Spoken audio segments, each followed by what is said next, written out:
स्वागतम बच्चों, आज हम आपको पंचदशः पाठ यानी कि पाठ 15 जिसका नाम है लालन गीतम। लालन गीतम का अर्थ होता है बच्चों का गीत। इस पाठ का हम अध्ययन करेंगे। तो सबसे पहले मैं इसको सस्वर गायन भी करूँगा, उसका अर्थ भी बताऊँगा, ये आप ध्यान देंगे। उदते सूर्ये धरणी विहसति, पक्षी कूजति कमलं विकसति, नंदति मंदिरे उच्चैर्ढक्का, सरित सलिले सैलति नौका। ये स्वस्वर मैंने गायन किया, इसका अर्थ बताऊंगा। उदते, उदते मीन्स होता है उगने पर। उगने पर क्या? सूर्य। सूर्य उगने पर धरणी विहसति, ये क्या लिखा है मैंने? सूर्य उगने पर। ये उदते सूर्य का अर्थ है। इसके बाद है अगला है धरणी। धरणी मीन्स होती है पृथ्वी। धरणी मीन्स क्या होती है? पृथ्वी, जिसको हम धरती बोलते हैं। बेसती मीन्स होती है हस्ती है। हस्ती है यानी कि सूर्य उगने पर या सूर्य निकलने पर धरती हस्ती है। अगली लाइन है, आप देखेंगे, पक्षी कूजते कमलम विकसति। पक्षी कूजते, कूजते मीन्स होता है कूकते हैं, यानी पक्षी कूकते हैं। और कमलम विकसति, विकसति मीन्स होता है खिलते हैं। खिलते हैं यानी कि पक्षी कूकते हैं और कमल खिलते हैं। अब इसका पूरा यहाँ से एक अर्थ बताऊँगा। सूर्य निकलने पर धरती हंसती है, पक्षी कूकते हैं, कमल खिलते हैं। अब ये लाने नदती मंदिरे उच्चैर्ढक्का। नदती मीन्स होता है ध्वनि करता है या आवाज़ करता है। ध्वनि करता है, ये क्रिया है। नदती ध्वनि करता है या आवाज़ करता है। मंदिर मीन्स मंदिर में। उच्चैर्ढक्का, ढक्का मीन्स होता है नगाड़ा। नगाड़ा जो है जोर से। उच्चई मीन्स होता है जोर से। उच्चई माने क्या होता है? जोर से। यानी कि मंदिर में जोर से नगाड़ा ध्वनि करता है या बजता है ना, यानी आवाज़ करता है। मंदिर में जोर से नगाड़ा आवाज़ करता है सुबह सुबह। सरित सलिले सैलति नौका। सरत कहते हैं नदी को, नदी, और सलिले कहते हैं जल को। नदी के जल में, यानी कि क्या है? सलिले माने जल में। सैलते, सैलत माने डगमगाती है। डगमगाना, डगमगाना क्या करती है? कौन? नौका माने नाव। यानी कि नदी के जल में, सरत सलिले नदी के जल में, सैलत माने डगमगाती है, नौका मीन्स नाव। ये कहना चाह रहा है कि जब सुबह सूर्य निकलता है तो धरणी यानी पृथ्वी हंसती है, पक्षी कूकते हैं, कमल खिलते हैं, मंदिर में जोर से नगाड़ा बजता है, आवाज़ करता है, और नदी में, नदी के जल में नौका जो डगमगाती है। अब तीसरा श्लोक देखेंगे।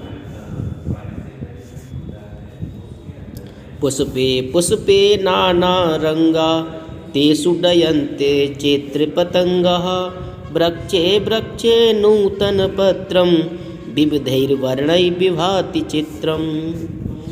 अब इसका अर्थ ये है, पुष्पे पुष्पे माने होता है पुष्पे पुष्पे यानी कि फूलों फूलों पर, फूलों पर, फूलों फूलों पर। नाना रंगा, नाना रंग मीन्स होता है अनेक। नाना मीन्स अनेक रंगों, रंगों वाले, अनेक रंगों वाले जो फूल है।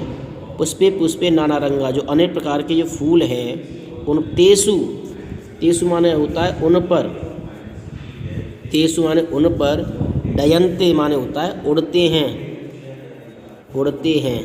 कौन? चित्र पतंगाः, यानी कि तितलियाँ, तितलियाँ। यानी कि अनेक प्रकार के जो फूल हैं उन पर जो तितलियां हैं वो उड़ती हैं। वृक्षे वृक्षे नूतन पत्रम, विविधैर्वर्णैः विभाति चित्रम। वृक्ष कहते हैं पेड़ पर। नूतन पत्र माने होते हैं नए पत्ते, यानी कि पेड़ पर नए नए पत्ते जो आते हैं वो क्या होता है, नूतन पत्र कहते हैं तुम्हें नया, नए नए पत्ते आते हैं। विविधई वर्णई, वो अनेक रंग के होते हैं, अनेक रंगों वाले। विभाति चित्रम, यानी कि चित्र अनेक रंगों वाले चित्र दिखाई देते हैं। जैसे मैं आपको उदाहरण देता हूँ, जैसे आम है, आम पर जब नए पत्ते आते हैं तो नई कोपल निकलती है, वो अलग रंग की होती है, और उसके पत्ते पहले के होते हैं वो ज़्यादा ग्रीन होते हैं। तो उन दोनों का ऐसा चित्र दिखाई देता है, यानी अनेक प्रकार के चित्र दिखाई देते हैं। अगला है धेनुर्प्रातर यच्छति दुग्धम शुद्धम स्वच्छम मधुरम स्निग्धम गहने विपने व्याघ्रो गर्जति उच्चैस्तत्र च सिंह नर्दति। इसका है धेनु मीन्स होती है गाय। गाय सुबह, प्रातः माने होता है सुबह, गाय सुबह दूध देती है। क्या देती है? दूध देती है। प्रातः यच्छति माने होता है देना, प्रातः मीन्स सुबह, गाय सुबह दूध देती है ना। शुद्धम स्वच्छम शब्द आया है शुद्धम, यानी कि शुद्ध होती है, पवित्र होता है, स्वच्छ होता है, सुंदर होता है। मधुर माने होता है मीठा दूध होता है, यानी स्वच्छ होता है, सुंदर होता है, मीठा होता है। स्निग्ध माने होता है चिकना, और चिकना होता है दूध। कैसा होता है? चिकना होता है, शुद्ध होता है, स्वच्छ होता है, ऐसा वो दूध देती है। गाय हमारी सबसे अच्छा दूध देती है। गहने विपने, गहन कहते मीन्स घने, घने, विपने माने जंगल में, यानी कि घने जंगल में क्या होता है? व्याघ्रो गर्जति, व्याघ्र कहते हैं बाघ को, जो बाघ होता है, बाघ घने जंगल में बाघ क्या करता है? घने जंगल में बाघ क्या करता है? गर्जति, यानी कि क्या करता है? गरजता है, गरजना, व्याघ्र गरजता है घने जंगल में।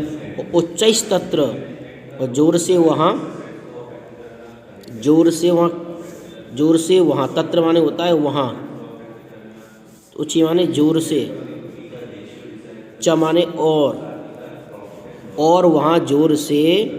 शेर क्या करता? दहाड़ता है, दहाड़ता है, यानी कि गहने जंगल में व्याघ्र गरजता है, बाघ गरजता है, और वहाँ जोर से शेर दहाड़ता है, ये लिखा हुआ है। मतलब घने जंगल में व्याध जो होता है वो गरजता है, च माने और, तत्र माने वहाँ, उच्च माने जोर से, और वहाँ जोर से शेर दहाड़ता है। अगली लाइन देखेंगे, हरणोयम खादति नवघासम सर्वत्र च पश्यति सविलासम। अयम हरण, जो हिरण होता है वो नई घास खाता है, नई नव घास माने होती है नई घास, ऊपर की घास। च माने और, सर्वत्र माने चारों ओर, पश्यति देखता है, सविलास माने आश्चर्यचकित, आश्चर्य से दिखता है। आश्चर्य से क्या करता है? आश्चर्य से वह सभी ओर देखता है और नई नई घास खाता है।